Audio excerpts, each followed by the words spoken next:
Hello, my name is Sean Tyler Law, and as you know, I've been trying to do some, well, creepypasta videos, and recently I added in a video that I would do requests.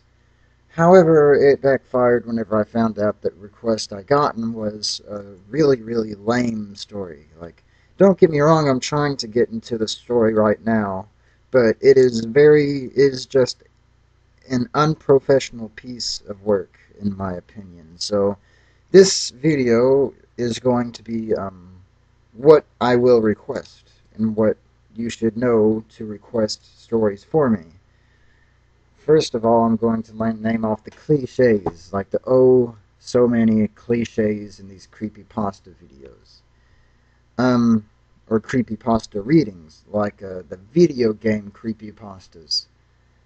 I thought by now every single creepypasta about video games should be predictable by now. I mean, a guy buys a video game, goes home, plays it, some scary shit happens inside the video game, and so he never plays it again.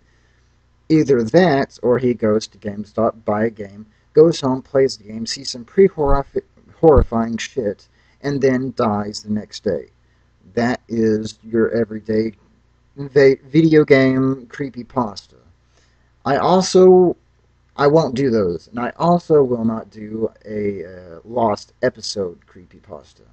The only exceptions is the lost episode of Squidward's suicide or Dead Bart. Those are really good, well done pastas, and they count. But you can't always do lost episodes over time again. Even the theory of these shows are getting pretty old. However, if you do it in a right way, then you can do it right. Which seems stupid, but like, you'll know. If you make someone creeped out by the end of the pasta, then you have done a well job. But lost episodes, cliches. Um, what it is, you'll come across, some guy comes across of a lost episode or something like that, and he clicks on it, downloads the video, and he watches the video, and it always ends up being some weird demonic Satan worshipping shit going on, and there's always like 666 going on with these cliches too, with the lost episodes, and it's getting to the extent like you have no idea how much creepypasta video games and lost episodes there are. It's even gotten to the point where there's a creepypasta about J. William Johnson or Ray William Johnson lost episode, and it tells how he is like a demonic spirit, and he is like saying like some shit backwards or something. Like it's getting bizarrely ridiculous on the cliches that it's going through. And I just really would like to see more originality than just taking the safe run and just writing an easy essay on a creepypasta about any kind of video game. You can even recreate a freaking video game pasta and no one wouldn't even notice. Like, it's getting to the fact where I think people is not even liking these videos because they're getting creeped out by them. They're just liking them because, like, the cliche of it all. And I'm getting sick and tired of the cliche.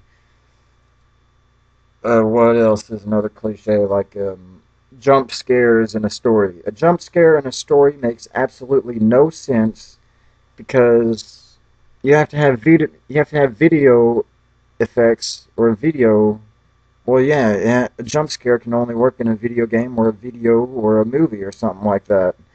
Like if you do a jump scare in a story, it doesn't really work. Like if you say like then a skeleton pops out and goes then the reader is not going to imagine that. He's just going to read, then a skeleton pops out and says, boo, boo, boo. Man, this is boring as shit. I mean, you can't really jump scare someone.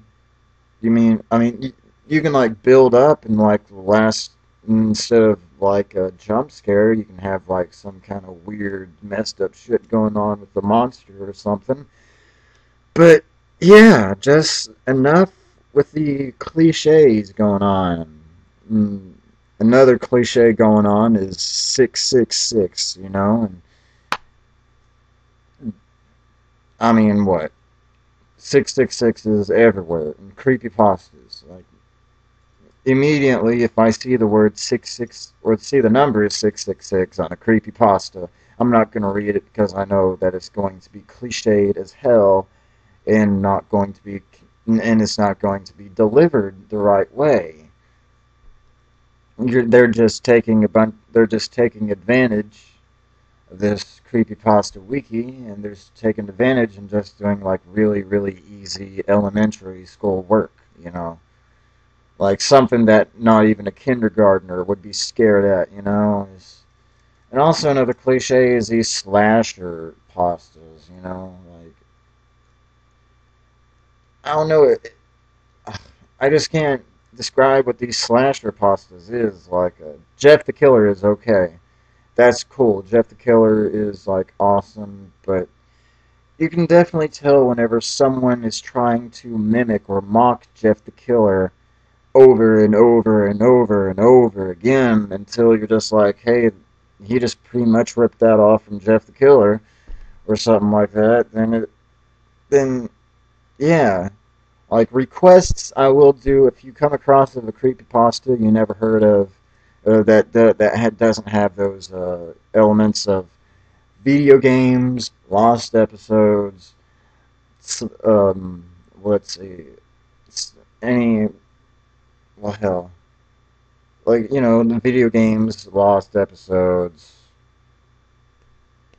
I'm I'm getting sidetracked, but yeah, you're starting to get the point. If the story has a very powerful impact to it, if the story actually does creep you out, and you're not requesting it to me to just make myself look like a jackass because this story isn't even well writ. It I was supposed to read Crash Team Racing Horrors, but I was going to do it, but there's just so much cliches that I've already found in it that I'm not going to do it. So that's something to look forward to.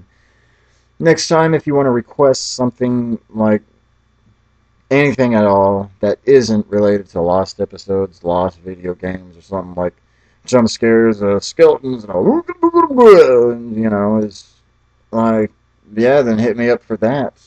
I definitely like the short pastas that is just a paragraph long, but I'm also trying to find a good, not too long pasta or not too short of a pasta. So if you would very much please request, then I would do what you request. So much love and see you guys later. And yeah.